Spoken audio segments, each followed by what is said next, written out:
Welcome to the Scratch and Practice webinar. I'm Kristen. I'm Zoe. Hey, and I'm Eric.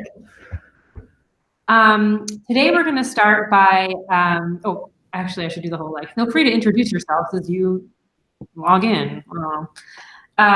We should probably introduce ourselves too, I think, maybe, say who we are. Oh yeah, I did have a longer spiel here for we're learning designers and blah, blah. Yeah. Are we doing just a brief kind of I feel like we should maybe try to do a full. Okay. I don't know how other people feel. Okay. Yeah. All right, so I'll do we work on the learning resources. We work on learning resources for Scratch along with other awesome members of the Scratch team and the Lifelong Kindergarten group at the MIT Media Lab. Feel free to introduce yourselves as you join the chat. In the first half of today's webinar, we will start by sharing a variety of learning resources and showing you where to find them. We'll also share some tips for using them in your learning environment, and we'll talk a little bit about the learning philosophy that informs our design process. The second half of the webinar, we'll have an open discussion and answer any questions you may have. Cool. Yeah, and so throughout this hour, we really want to get everyone's voices included, and so we invite you throughout this entire hour to be asking questions. And there's a number of different ways in which you can share your questions. So one way is on YouTube Live. So you're probably watching us now on YouTube Live, and you've probably noticed the chat on the right side of your screen. So feel free to drop a question there whenever you want. If you're more of a Twitter person, you could use our hashtag Scratch and Practice to post your questions. And if you really love Google Forms, we have you covered. You can access the Google form at bit.ly/your scratch questions. Let me say that again, bit.ly/your scratch questions. And you can send in your questions, and then we'll be answering those, as Ko said, Kristen said, in the second half of the webinar. So look forward to hearing all your questions.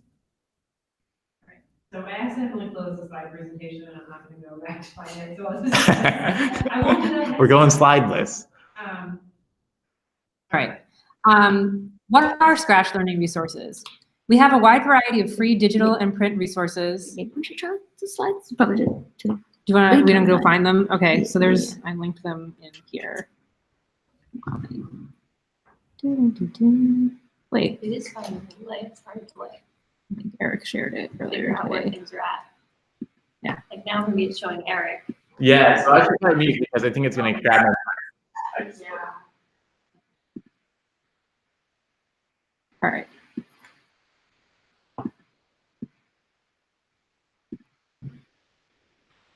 Okay. I'm going to share my screen.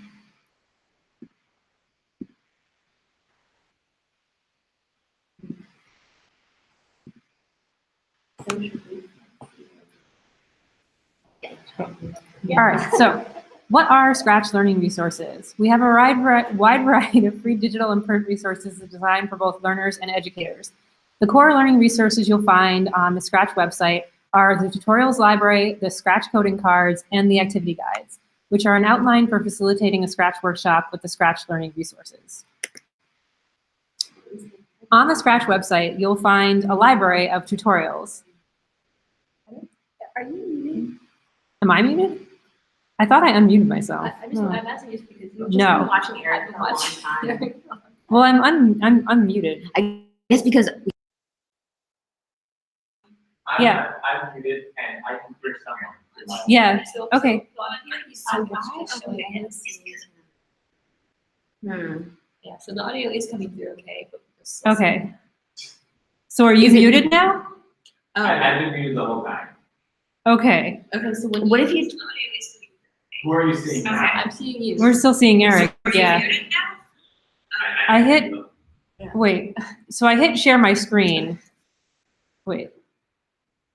I picked application window, and why is now I have two of these? Okay, so I think it's showing whatever is on this.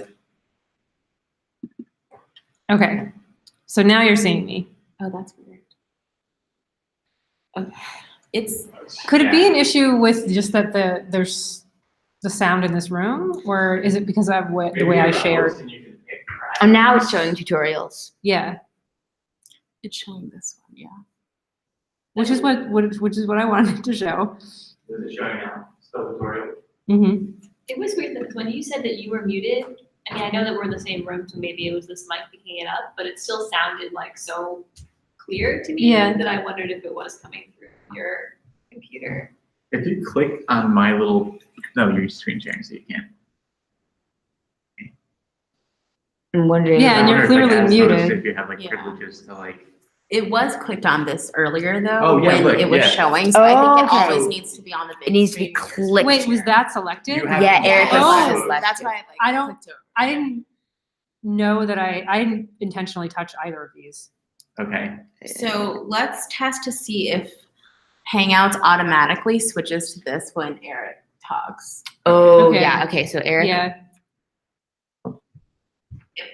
Oh, like you need to. Right, but I think if you start by clicking this, it'll stay on that, if Okay. that makes sense. But like, if you Yeah. don't do that, then it'll just, it'll keep flipping. So this is a test to see if it's gonna go over to me when I talk. Okay. Google Hangouts is quite annoying because it does it automatically until you once like clicked Yeah, it, and once then you it's click like, on the oh, I screen, think you want to yeah. click it all the time, always.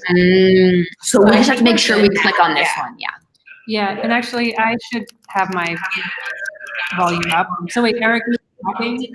Okay, I'll keep talking to see if it goes over to me. Okay, cool. So I think as long as Thing. you click this. Okay. One- So at the very beginning, Yes. Before Eric introduces himself. Yeah. Click on you. And then you have to look at in there. Did it switch there? Very top. Interesting. wait, or did it switch to Eric talking? Can you- Is it possible to click off?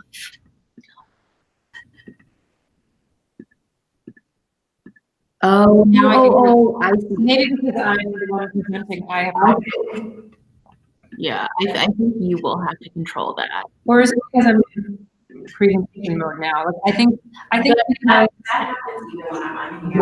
Yeah. But once you click on one, it does stop doing the. Yeah. Sometimes I just watch myself.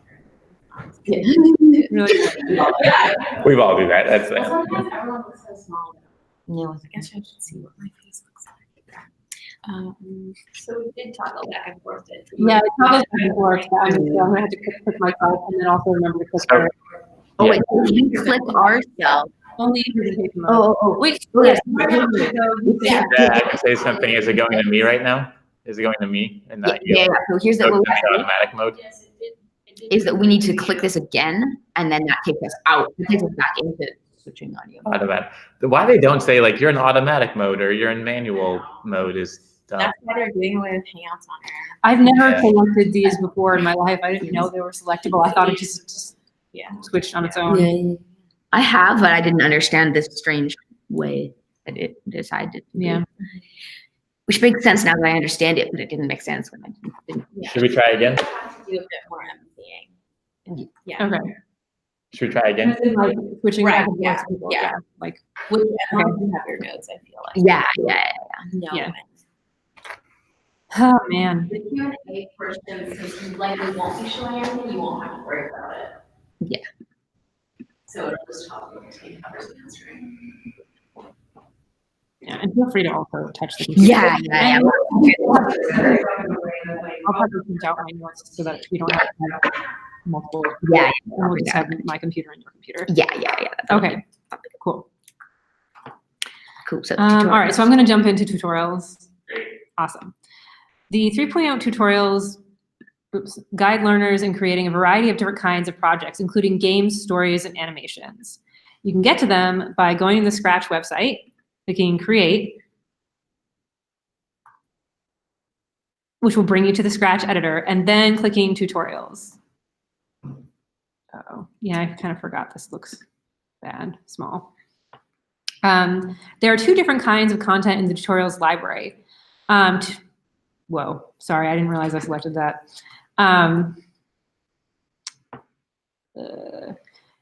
Tutorials that guide you through in step-by-step in creating a project, like the animate a name tutorial. which starts with a video and has a deck of cards that show you each step to make your own animated name. There are also quick how-to videos that show you a super quick skill, like how to make a sprite With fly fly blocks, you can move. Oops.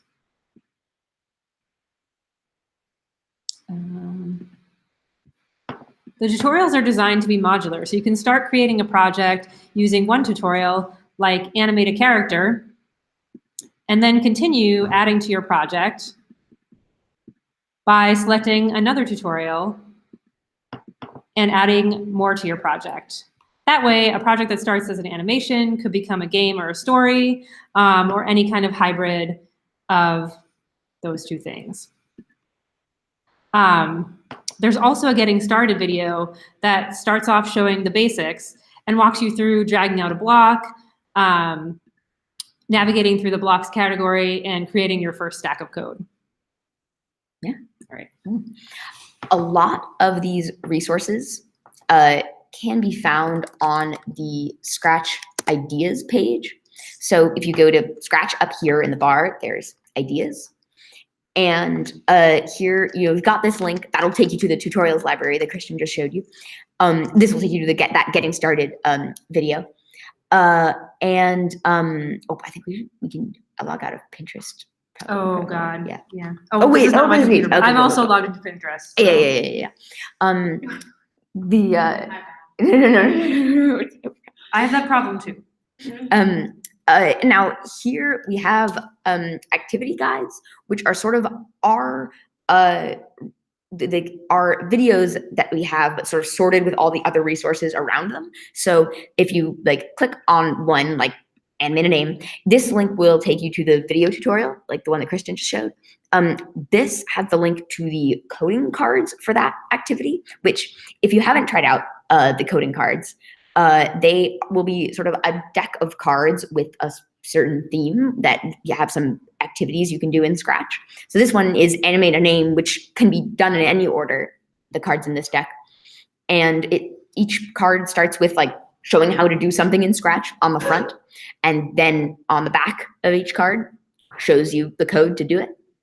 And so all of these cards have ideas for animating a name, and they're pretty they're depending on your needs, they can be like an alternative to the videos, I would say. They cover a lot of similar stuff.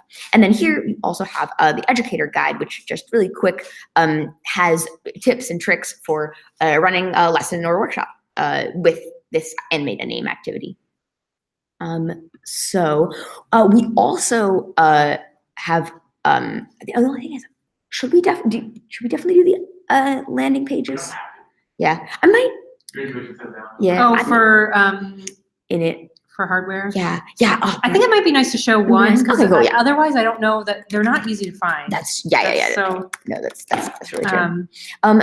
So we also one thing to mention, and Hera, I'll just show you the links to this. We have landing pages for hardware extensions that are supported in Scratch. And so here are the links to the ones we have. We also support Makey Makey, but because it kind of connects to anything, you don't have a page for it. Should I say that or no? you say that, yeah, I think that's fine. Sorry. I don't think we should go to the landing because you get to those from when you add the extensions. I don't think it's super obvious though. Yeah, but this is just, I don't know. Oh, Yeah. I guess well then maybe do we just want to, Because they don't even know what. extensions is on the list. Do we want to talk about what an extension is? Yeah, I think that might be more helpful. Yeah. What's available. Yeah, Yeah, so that maybe sounds good. maybe just go to the maybe I'll editor. just go to and the add an editor extension. and I could Yeah. I'll go to So, the editor. Should I show how to add an extension and then maybe I could show the text to speech? Yeah, I think start by showing the extensions library. Yeah. Like go there. Like Yeah. one that's like, oh, you can make animations of talk or something. I was gonna think that. Yeah, That was like gonna when be my word. I did that session at FETC, I showed them the extensions library.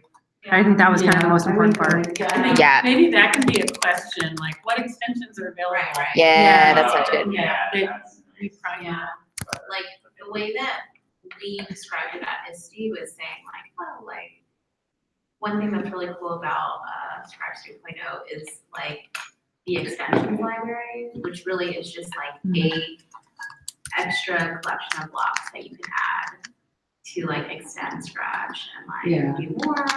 Yeah.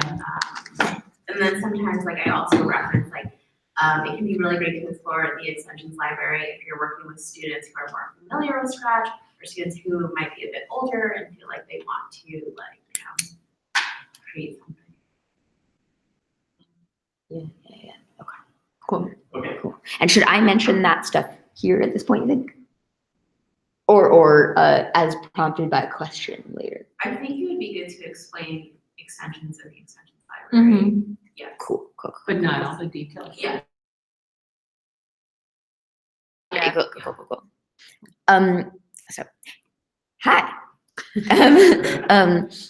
One other resource that can be really cool is the extensions library, which is newly highlighted in Scratch 3. Is that a good way to say it?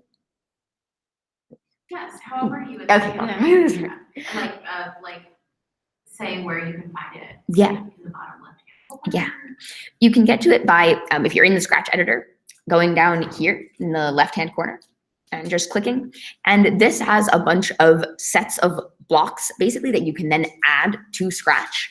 So for instance, we have, music, you can adds lots of blocks around music, video sensing, adds blocks that let you turn on the webcam and then interact with it. We have these text to speech extension where if I click on it, it adds these new blocks underneath all the rest of the blocks, where you can have this new speak block. Hello. And that can be a really fun way to bring projects to life. If you click on tutorials, we also have a tutorial for text to speech. Create animations that talk, and this one sort of walks you through adding the extension and then some fun things you can do with it. So, yeah. Cool. Thanks, Zoe. I can hear myself. That's kind of interesting. Maybe we should mute. Here, I can mute. Sorry. Yeah, because you're gonna talk now, right? Yeah. Where's the Where's We don't have to the worry about that. button gone? It's probably.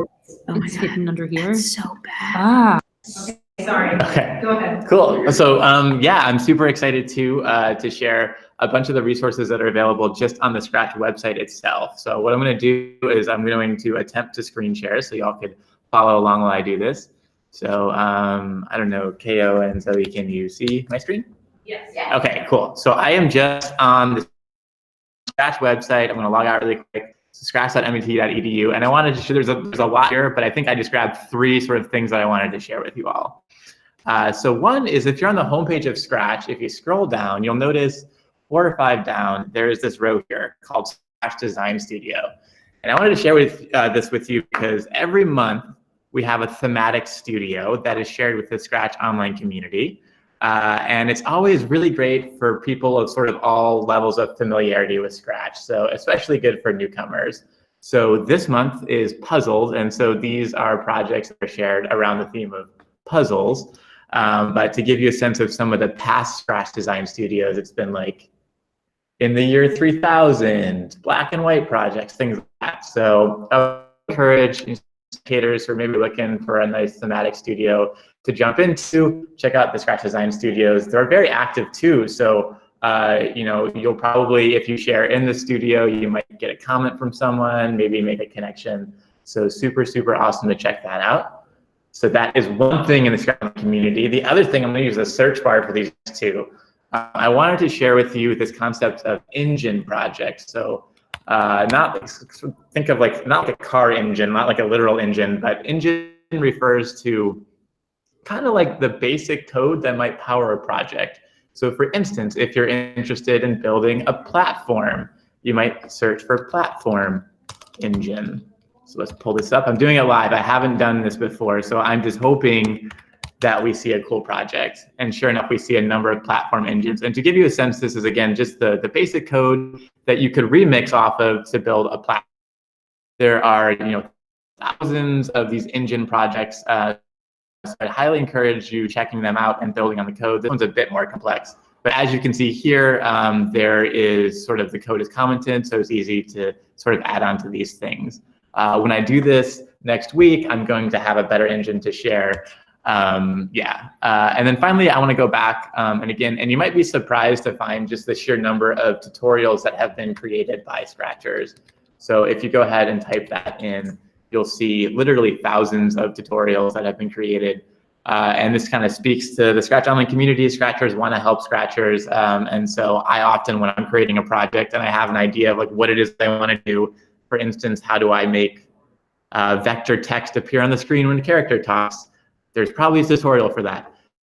Tutorials and search projects, you can go that way. Also, you can find studios. If you search studios, you can see studios that have a curated collection of tutorials. And these are sort of sorted by popularity. So this is how active the studios are and how many projects. And so I would highly encourage checking out how Scratchers are trying to help Scratchers. And if you're so inclined to create a tutorial as well. And so I guess those are in the Scratch Online community that I wanted to share with you all. So I'm going to unmute now and mute myself. Okay. Is there a class going in here? It's the lunch. Yeah, the lunch is Yeah, there happening. isn't something in here next. At the, Yeah, there isn't something in there. there is. There's nothing, yeah. Okay. That's All right, just the one. cool. So if your school or learning institution doesn't have great internet or has maybe no internet access at all, you can actually download a desktop version of Scratch. If you go to scratch.mit.edu/download, and all of these links are in the presentation, so you can see those later. If you go to this landing page, it gives you an opportunity to download Scratch. It gives you all the information you'll need to install it and get started. It also gives you the opportunity to download Scratch 2.0 and Scratch 1.4. So if you have some reason why you want to use the older versions of Scratch, you can download those and use them on your desktop. Through Scratch Desktop, you'll have access to all the same like tutorials library and all the sprites and sounds and all that wonderful stuff. The main difference if you're using Scratch Desktop with students is that you'll have to download those projects to save them to your desktop and then upload them to Scratch Desktop again when you want to open them and keep working on them. Cool. Thanks, Kayla. Next, we want to talk a bit about ways in which you can continue to engage with resources after this webinar. And so I wanted to start by sharing a bit about Scratch in practice. Keo and Zoe, can you see my screen? Yes. Okay, so that you can see this beautiful graphic that we've created. You can also see the URL, so sip.scratch.mit.edu. So if you want to play along at home, maybe start. I will be going through the SIP website. But to give you a sense, so Scratch in Practice was started this past January. And it's essentially sort of this initiative, this platform, where we want to sort of highlight voices of educators and share strategies around sort of using Scratch in your practice. And so each month we've had a different theme. I think maybe it's best we actually just cruise over to the website and I can sort of, we can walk through it really quickly. So I will go to, again, sip.scratch.mit.edu. And so the homepage looks a little different because it's the summer. So we're just going to wave our hands at that and in fact, just go to the view all theme. So as I mentioned, each month had a theme. So in February, we had Getting Started with Scratch, Curriculum Connections, Many Paths, Many Styles, Peer Learning. And so I'll just dive into one of these monthly themes that we had. So for instance, Getting Started. And you can see here we have up top sort of a page that explains a great workshop for getting started, which is animated character. Every month we have a video from Mitch called Minute with Mitch, where he talks at a high level about the month. And we have the wonderful Natalie's Notes, which is kind of a deeper dive into the topic. So for instance, in this month, Natalie talks more about strategies for introducing Scratch that revolve around exploration and not explanation.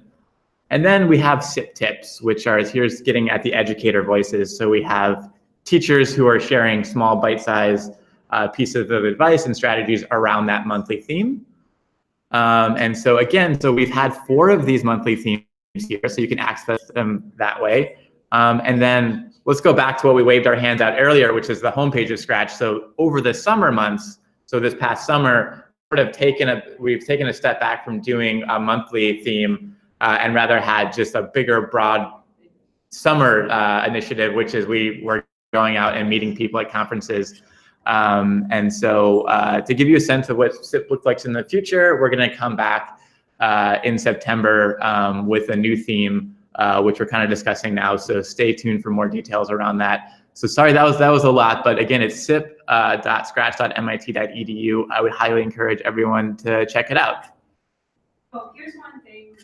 Sorry, that was Off long. record. But do you mind also doing the link to the SIP survey that's part of yours? Because we separated it out as a separate thing, but it seems more natural to have it be part of the SIP thing, and then I'll move on to LCL. Yeah, so I could just wing it right now. So we also have a survey that we would love folks to take because we're kind of looking at the future of SIP and we want to get a better sense of how people are already using it or how people who aren't using it might want to use SIP. So we have the link here that I'm screen sharing right here. So it's bit.ly/scratch-sip-survey. So it'd be really helpful if you do have a moment, maybe put that in another tab. It'd really help inform what this looks like, and we would love your feedback. Cool, thanks. I'm going to stop talking. Well, I think it's good if we talk about SIP to mention that you have like clear chat or like things like Yes. this kind of. Yeah, of course, yeah. I don't know why it wasn't showing. Like I was still should have been screen sharing, and I had LCL open, so I'm not sure why that wasn't working. All right. Anyway, can you see LCL full screen now on yours? Yes. Okay, cool. Creative Learning is another great resource for those of you interested in bringing creativity into your classroom. LCL is a free 6-week course developed at the MIT Media Lab. As part of LCL, you'll participate in weekly video meetings, forum discussions, hands-on activities, and exchange facilitation ideas with other educators and learners from around the world. All right. Oh no, I lost connection. Really? Yeah. Well, the MIT, I hope that the internet will be robust. I enough hope during so, the too. meetings. Yeah. I know If some it stops, I can take over your part. Okay, yeah, maybe it's kind of nice that we're in separate places. Okay, cool. So then the next chunk was what's next for resources, and I don't know